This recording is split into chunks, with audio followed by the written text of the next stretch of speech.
Syria কাবা, মসজিদে নববী ও আল আকসা মসজিদের পর ইসলামের চতুর্থ পবিত্রতম স্থান উমাইয়া মসজিদ বা গ্রেট মসজিদ সিরিয়ার রাজধানী দামেস্কে অবস্থিত। সিরিয়াকে মুসলিমদের কাছে সৌদি আরবের পর সবচেয়ে পবিত্রতম দেশ ভাবা হয়। সিরিয়ার মোট জনসংখ্যা 74% সুন্নি এবং মাত্র 16% শিয়া মুসলিম।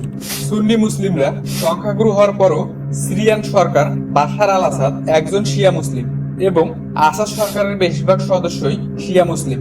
কিন্তু প্রশ্ন হচ্ছে, এমনটা কিভাবে হলো? সিরিয়ার পলাতক প্রেসিডেন্ট বাশার আল আসাদের পিতা হাফেজ আল আসাদ 70 দশকের সময় সিরিয়ান এয়ারফোর্সের কমান্ডার ছিলেন। কিন্তু তিনি 13 নভেম্বর 1970 সালে সিরিয়ান সরকারকে হটিয়ে ক্ষমতা দখল করে নেন এবং নিজেকে সিরিয়ার প্রেসিডেন্ট হিসেবে ঘোষণা করেন। তিনি ক্ষমতায় আসার পর সিরিয়া থেকে সুন্নি রাজনৈতিক দলগুলোকে ব্যান করা শুরু করেন, পাশাপাশি সুন্নি অধ্যুষিত অঞ্চলগুলোতে গোয়েন্দা নজরদারি বাড়িয়ে দেন, এমনকি শিয়া মুসলিমদের জন্য রাষ্ট্রীয় ক্ষমতার সিংহভাগ বরাদ্দ দেন। 2000 সালে হাফেজ আল আসাদের মৃত্যু হলে তার ছেলে বাশার আল আসাদ সিরিয়ার নতুন প্রেসিডেন্ট হন। এবার সিরিয়ার জনগণের মধ্যে আশা ছিল বাশার আল আসাদ হয়তো সিরিয়ায় চলমান বিশৃঙ্খলা পরিস্থিতির সমাধান করবেন, কারণ তিনি পশ্চিমা সংস্কৃতিতে বেড়ে উঠেছেন এবং নিজে শিয়া হয়েও সুন্নি আসমা আকরাজকে বিয়ে করেছেন। কিন্তু আসাদ তার বাবার থেকেও ভয়ঙ্কর রূপ দেখাতে থাকে সিরিয়াবাসীকে। আসাদ ক্ষমতায় আসার 5 বছর পর 2006 থেকে 2010 সাল পর্যন্ত সিরিয়ায় বৃষ্টি কম হওয়ার ফলে সৃষ্টি হয় খাদ্য সংকট, ফলে দেখা দেয় প্রবল দুর্ভিক্ষ। ঠিক সেই সময় আবার আরব জুড়ে শুরু হয়েছে আরব বসন্ত। আরবের দেশগুলোর জনগণ তাদের দেশের স্বৈরশাসকদের বিরুদ্ধে প্রবল আন্দোলন শুরু করেছে, যার খবর রেডিও, টিভি এবং নিউজ পেপারের মাধ্যমে সিরিয়ান জনগণের মাঝে পৌঁছায়। আসাদ ভয়ে ছিল সিরিয়ানরা আবার তার বিরুদ্ধে বিদ্রোহ শুরু না করে বসে। তার জন্য তিনি সেনাবাহিনীকে যথেষ্ট সতর্ক অবস্থায় রেখেছিল। কিন্তু সিরিয়ার দক্ষিণ অংশের দারা শহরে 7ম শ্রেণীতে পড়ুয়া মাত্র 14 বছরের মুয়াবিয়া সিয়াসনেস দেয়ালে আরবিতে লিখেন, ডক্টর এবার তোমার পালা। বাশার আল আসাদ আবার লন্ডনের দি ওয়েস্টার্ন আই হসপিটাল থেকে ডাক্তারি পড়েছেন, তাই তাকে ডাক্তার আসাদও বলা হয়। মুয়াবিয়ার এই একটি মাত্র লাইন থেকেই পরবর্তীতে 13 বছর ধরে সিরিয়া জুড়ে যে ভয়াবহতা চলেছে এবং নরপিশাচ আসাদের পতন পর্যন্ত সম্পূর্ণ আলোচনা এই ভিডিওতে করা হয়েছে। পুরো ভিডিওটি দেখার অনুরোধ রইল।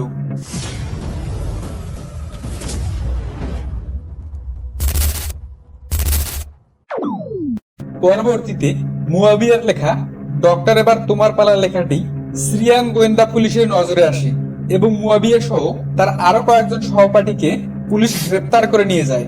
তাদেরকে নানাভাবে অত্যাচার করা হয়, এমনকি তাদেরকে বিদ্যুতের শক পর্যন্ত দেওয়া হয়। কিন্তু মুয়াবিয়া সহ বাকি বাচ্চাদের পিতামাতা থানা থেকে বাচ্চাদের আনতে গেলে তারা বাচ্চাদের ফেরত দেওয়া তো দূরের কথা, তারা বলেন, আপনারা বাচ্চাদের ভুলে যান, বাড়িতে গিয়ে নতুন করে বাচ্চা জন্ম দেন, যদি না পারেন তাহলে বাড়ির বউদের আমাদের কাছে পাঠাই দিয়েন, আমরা ব্যবস্থা করে দিব। এসব কথা শুনে প্যারেন্টসরা রাগে ক্ষোভে ফেটে পড়ে এবং তারা শান্তিপূর্ণ আন্দোলন করা শুরু করেন। পুলিশ বাচ্চাদের না ছেড়ে আন্দোলনকারীদের অনেককে আবার গ্রেপ্তার করে, ফলে পুরো সিরিয়া জুড়ে আন্দোলন ছড়িয়ে পড়ে। 25 এপ্রিল 2011 সালে আন্দোলন দমনের জন্য রাজস্থান শহরে সেনাবাহিনী আন্দোলনকারীদের উপর সরাসরি গুলি চালায় এবং ইনস্ট্যান্ট 2 জন আন্দোলনকারী মারা যায়। ফলে আন্দোলন আরো ব্যাপক আকার ধারণ করে। পরের দিন আবার সিরিয়ান সিকিউরিটি ফোর্স প্রায় 100 জন আন্দোলনকারীকে হত্যা করে। বাশার আল আসাদ মনে করেছিল কয়েকজন আন্দোলনকারীকে গুলি করলে সাধারণ মানুষ ভয়ে আন্দোলন করবে না, যেমনটা ফ্যাসিস্ট হাসিনা ভেবেছিল। কিন্তু কি হলো, একজনকে মারার ফলে 100 জন ঘর থেকে বের হয়ে আসলো এবং হাসিনার পতন ঘটলো। ঠিক সিরিয়ান জনগণও মৃত্যু ভয় না করে অধিক হারে আসাদ বিরোধী আন্দোলন শুরু করেছিল। আন্দোলনকারীরা আহত হয়ে হাসপাতালে গেলে পুলিশ সেখান থেকে থানায় নিয়ে যেত, তাই আন্দোলনকারীরা হাসপাতালে না গিয়ে স্থানীয় আল উমারি মসজিদে প্রাথমিক চিকিৎসা নিচ্ছিল। কিন্তু সিরিয়ান সেনাবাহিনী মসজিদে হামলা করে এবং 30 জনের বেশি আন্দোলনকারীকে হত্যা করে। ফলে সিরিয়ান সেনাবাহিনী এবং বাশার আল আসাদের উপর মানুষ আরো ক্ষোভে ফেটে পড়ে। পরবর্তী 1 মাসের মধ্যে প্রায় 1000 সাধারণ জনগণ এবং 150 জনের মতো সেনাবাহিনী ও পুলিশের মৃত্যু হয়। কিন্তু কিছু সেনা সদস্য আবার আন্দোলনকারীদের পক্ষে যোগ দেয়। মারুফ নামে একজন সেনা সদস্য কিছু আন্দোলনকারীদের নিয়ে 29 জুলাই 2011 সালে ফ্রি সিরিয়ান আর্মি নামে আসাদ বিরোধী একটি সশস্ত্র সংগঠন তৈরি করেন, যারা মূলত সুন্নি মুসলিম ছিল, যার ফলে আরবের অন্যান্য মুসলিম দেশগুলো ফ্রি সিরিয়ান আর্মিকে নানাভাবে সাহায্য সহযোগিতা করতে থাকে এবং ইরাকে থাকা আইএসআই অর্থাৎ ইসলামিক স্টেট অফ ইরাক একটি সশস্ত্র সংগঠন যারা মূলত সুন্নি মুসলিম থেকে বিলং করে, তারাও ফ্রি সিরিয়ান আর্মির সাথে যোগ দেয় এবং আইএসআইএস অর্থাৎ Islamic state of Iraq and Syria নাম ধারণ করে। আইএসআইএস পরবর্তীতে তাদের কর্মকাণ্ডের জন্য পৃথিবীব্যাপী সমালোচিত হয় এমনকি পশ্চিমাদের দ্বারা সন্ত্রাসী সংগঠন হিসেবে ঘোষিত হয়। ফ্রি সিরিয়ান আর্মি সিরিয়ান সেনাবাহিনীর সাথে গেরিলা যুদ্ধ শুরু করে এবং ছোট ছোট জায়গা দখল করতে শুরু করে, যা আসাদ সরকারের জন্য ছিল অশনি সংকেত। সেই সময় আবার সিরিয়ার উত্তরাংশে বসবাসরত কুর্দিরা তাদের নিজেদের দেশ কুর্দিস্তান গঠনের জন্য সিরিয়ার আলাদা আলাদা জায়গা নিজেদের দখলে নেওয়া শুরু করেছিল। কুর্দিরা সিরিয়া, ইরাক, ইরান এবং তুর্কির কিছু অংশ নিয়ে গ্রেট কুর্দিস্তান নামক নিজস্ব একটি দেশ বানাতে চায়। কুর্দিরা মাথাচাড়া দেওয়ার ফলে আসাদ সরকারের ক্ষেত্রে ফ্রি সিরিয়ান আর্মি এবং কুর্দিদের সামাল দেওয়া অলমোস্ট ইম্পসিবল হয়ে গিয়েছিল। কিন্তু তখন পর্যন্ত পুরো সিরিয়ার মধ্যে মাত্র 4টি অংশ নিজেদের ফায়দা হাসিল করার জন্য লড়ছিল: ইরান সরকার, আইএসআইএস, ফ্রি সিরিয়ান আর্মি এবং কুর্দ ফোর্স।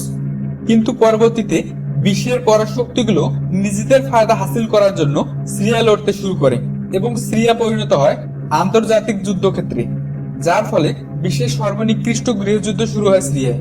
যেহেতু সিরিয়া একটি সুন্নি সংখ্যাগরিষ্ঠ দেশ, তাই আরবের সুন্নি রাষ্ট্রগুলো অর্থাৎ সৌদি আরব, কাতার, আরব আমিরাত সহ সকল দেশ ফ্রি সিরিয়ান আর্মিকে সাপোর্ট করা শুরু করে যাতে শিয়া রাষ্ট্রপ্রধান আসাদকে সরানো যায়। আবার ইরান, যে একটি শিয়া প্রধান দেশ, তারা চাচ্ছিল আসাদকে ক্ষমতায় রাখতে, তাই তারা আসাদকে সাপোর্ট করা শুরু করে।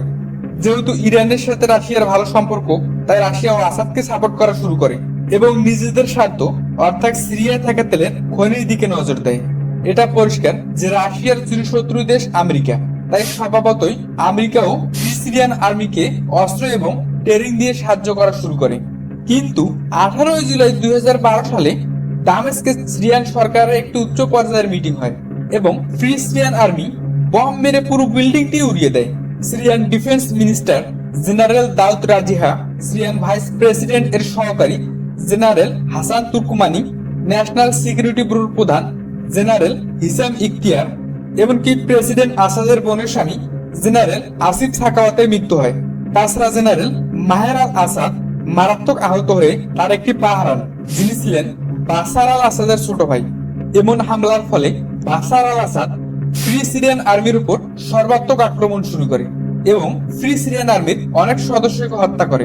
তবুও ফ্রি সিরিয়ান আর্মিকে আমেরিকায় সাহায্য করার ফলে খুব দ্রুত তারা আরো শক্তিশালী হয়ে ওঠে। কিন্তু যখন সিরিয়ান সেনাবাহিনী ফ্রি সিরিয়ান আর্মির সাথে পেরে উঠছিল না, ঠিক তখনই 21শে আগস্ট 2013 সালে দামেস্কের গোটা অঞ্চলে, যা ছিল সুন্নি সংখ্যাগরিষ্ঠ অঞ্চল, ঠিক 2:30 পূর্ব অংশে প্রথমবার এবং 5টার সময় পশ্চিম অংশে দ্বিতীয়বার কেমিক্যাল অস্ত্র ব্যবহার করে, যার ফলে পুরো অঞ্চলে এক নিমিষেই মৃত্যুর দূত নেমে আসে এবং শিশু, নারী, বৃদ্ধ সকলের লাশ সারি সারি পড়ে থাকে।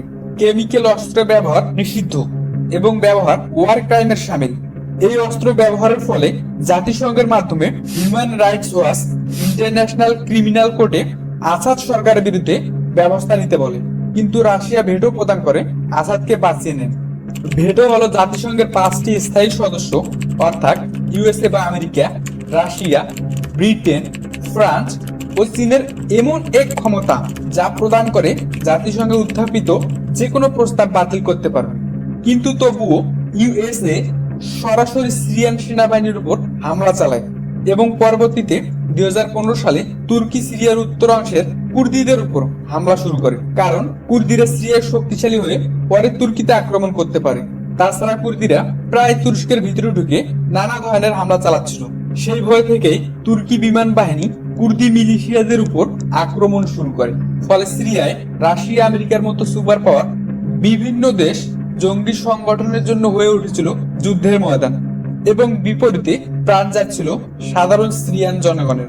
তুর্কি বিমান বাহিনী কুর্দিদের উপর হামলার পর আসাদ নিজের দেশে থাকা কুর্দি, ইয়াহুদি ও খ্রিস্টান সংখ্যালঘুদের নিরাপত্তার আশ্বাস দেন। ফলে এরা শুরুর দিকে ফ্রি সিরিয়ান আর্মিকে সাপোর্ট করলেও পরে বুঝতে পারে যে প্রেসিডেন্ট আসাদই তাদের জন্য মঙ্গলজনক, তাই তারা আসাদের সাথে যোগ দেন এবং সেই সময়ে ফ্রি সিরিয়ান আর্মি দুর্বল হয়ে পড়ে এবং ফল ডাউন করে। সিরিয়া একটি আন্তর্জাতিক যুদ্ধক্ষেত্রে পরিণত হওয়ার ফলে সিরিয়ায় নানান ধরনের জঙ্গি গোষ্ঠী বা সশস্ত্র গোষ্ঠী কিন্তু অলরেডি যুদ্ধ চালিয়ে যাচ্ছিল। ঠিক তেমনি একটি সশস্ত্র গোষ্ঠীর নাম জাবাত আল নুসরা, যা 2011 সালের দিকে জঙ্গি গোষ্ঠী আল কায়েদার সাহায্য গঠিত হয়।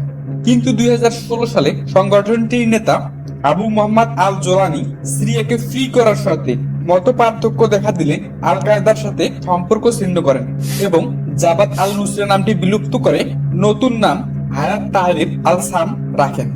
এই সংগঠনটির মূল লক্ষ্য ছিল স্বৈরাচার বাশার আল আসাদকে অপসারণ করে সিরিয়ায় ইসলামের শাসন প্রতিষ্ঠা করা। এই সংগঠনটি গঠন করার পর থেকেই সিরিয়ান সেনাবাহিনীর বিরুদ্ধে ব্যাপক আক্রমণ শুরু করে। কিন্তু লেবাননে থাকা ইরানের প্রক্সি সংগঠন হিজবুল্লাহ এই সংগঠনটির উপর ব্যাপক আক্রমণ চালায়। ফলে এই সংগঠনটি কিছুটা দুর্বল হয়ে পড়লেও পরবর্তীতে তুর্কির সাহায্য এই সংগঠনটি আরো শক্তিশালী হয়ে ওঠে। তাছাড়া সুন্নি দেশগুলো, বিশেষ করে সৌদি আরব ও কাতার, অর্থনৈতিকভাবে এই সংগঠনটিকে আরো শক্তিশালী করে তোলে। কিন্তু হঠাৎ করে হায়াত তাহরির আল শাম এর গেরিলা যোদ্ধারা সিরিয়ার দ্বিতীয় বৃহত্তম শহর আলেপ্পো থেকে বিদ্রোহ শুরু করে এবং চলতি বছরের 27শে নভেম্বর আসাদ বাহিনীকে হটিয়ে আলেপ্পোর দখল নেয় এবং 30শে নভেম্বরের মধ্যে তারা সিরিয়ার গুরুত্বপূর্ণ হোমস শহর ও হামা শহর দখল করে ফেলে। বিদ্রোহীরা মূলত সরকারি বাহিনীর মধ্যকার সমন্বয়ের অভাবকে কাজে লাগিয়ে তাদের মনোবল দুর্বল করে দেয়। সর্বশেষ 2024 সালের 8ই ডিসেম্বর বিদ্রোহীরা সিরিয়ার রাজধানী দামেস্কের দখল নিতে সক্ষম হয়। বিদ্রোহীরা রাজধানী দখল নেওয়ার ফলে আসাদ সরকারের পতন হয় এবং প্রেসিডেন্ট আসাদ তার দীর্ঘদিনের মিত্র দেশ রাশিয়ায় পালিয়ে যান। মাত্র 12 দিনের মধ্যে বিদ্রোহীরা আসাদ পরিবারের দীর্ঘ 50 বছরের সৌর শাসনের অবসান ঘটান এবং এই চলমান গৃহযুদ্ধে প্রায় 5 লক্ষ মানুষ মারা যান এবং 1 কোটি সিরিয়ান ঘরবাড়ি ছেড়ে পালিয়ে যান। এখন দেখার পালা হায়াত তাহরির আল শামস এর প্রধান আবু মোহাম্মদ আল জোলানি কিভাবে সিরিয়াকে পরিচালনা করে। ধন্যবাদ।